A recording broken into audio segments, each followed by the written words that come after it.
കർണാടക ഹൈക്കോടതിയുടെ സുപ്രധാന തീരുമാനം ടിപ്പു സുൽത്താന്റെ ജന്മദിനം ആഘോഷിക്കുന്നതിൽ നിന്ന് ആരെയും വിലക്കാൻ പാടില്ല എന്ന് യെഡിയൂരപ്പ സർക്കാരിനുള്ള താക്കീത്. അതിനുശേഷം മറ്റൊരു താക്കീത് യെഡിയൂരപ്പ സർക്കാരിന് DK ശിവകുമാർ നൽകിയിരിക്കുകയാണ്.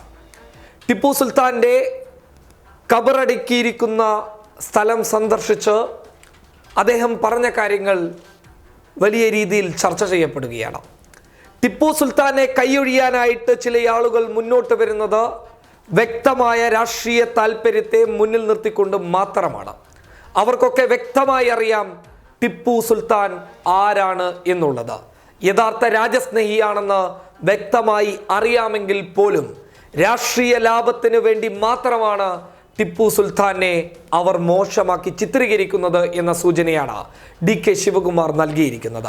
അദ്ദേഹം ടിപ്പു സുൽത്താന്റെ കബറിടം സന്ദർശിക്കുന്നതിൻ്റെ ദൃശ്യങ്ങൾ, ആ ചിത്രങ്ങളൊക്കെ നവമാധ്യമങ്ങളിൽ വലിയ രീതിയിൽ ഷെയർ ചെയ്യപ്പെടുകയാണ്. അങ്ങനെ ഹൈക്കോടതി വിധിക്ക് ശേഷം വലിയ താക്കീത് തന്നെ യെഡിയൂരപ്പ സർക്കാരിന് DK ശിവകുമാർ നൽകിയിരിക്കുകയാണ്. കർണാടകയിൽ ഉപതിരഞ്ഞെടുപ്പ് കടന്നു വരുമ്പോൾ ടിപ്പു സുൽത്താനെയും മുന്നോട്ട് വെച്ച് തന്നെയായിരിക്കും തിരഞ്ഞെടുപ്പിനെ നേരിടാൻ DK ശിവകുമാറും സംഘവും പോർക്കളത്തിലേക്ക് ഇറങ്ങുക.